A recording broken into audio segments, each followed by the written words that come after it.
Hi everyone. So this is going to be my reflection for the standardized testing assignment.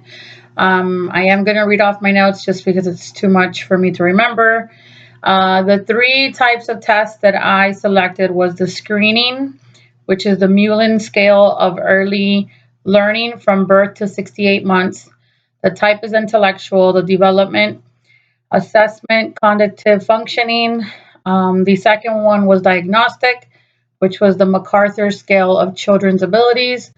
It's from 2 years and 5 months to 8 years old. The type is intellectual.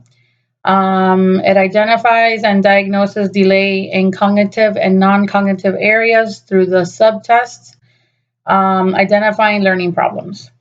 The third one is achievement test. So the national reporting system, which is for 5 to 6 year olds, the type is achievement. It measures achievement in preschool skills and effectiveness of Head Start program.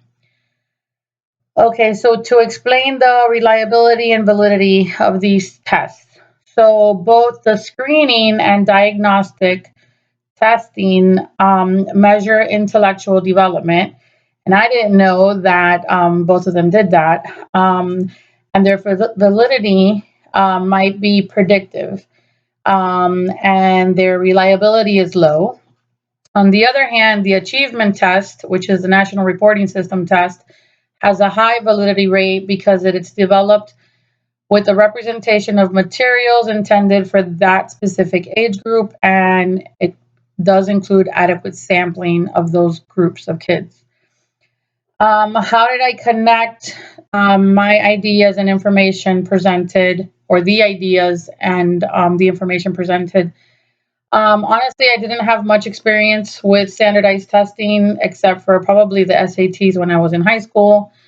So, and that was a long, long time ago. So, from what I can remember, that was the only standardized testing that I had.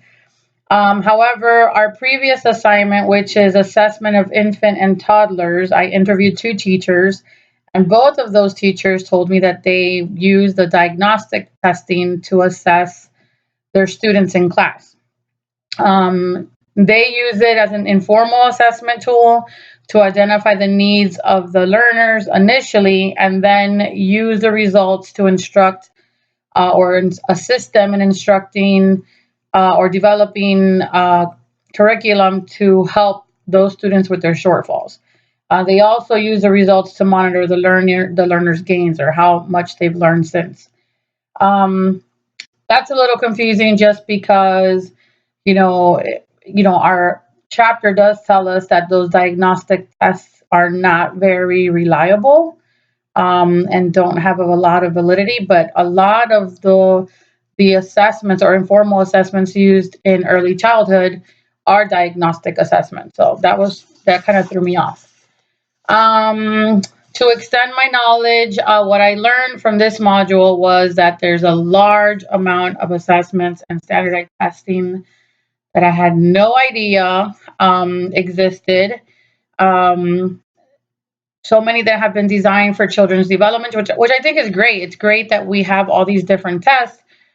However, I still question: are we allowed to use these tests in every state, or as teachers, are we given a criteria of what we're allowed to use and what we're not allowed to use? I know some of them are required, like the FSA, and others are volunteer, but are the teachers allowed to use their discretion on which assessments to use in their classroom for their students? Is one of my questions.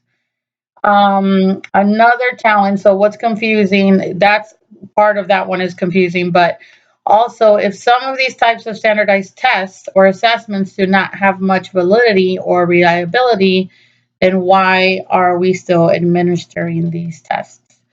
So that is my reflection for this module. I hope you guys have some comments for me, or maybe can help me out with some of the questions that I have in my challenge. Hope to see you guys soon and continue working with you guys. Good luck this semester.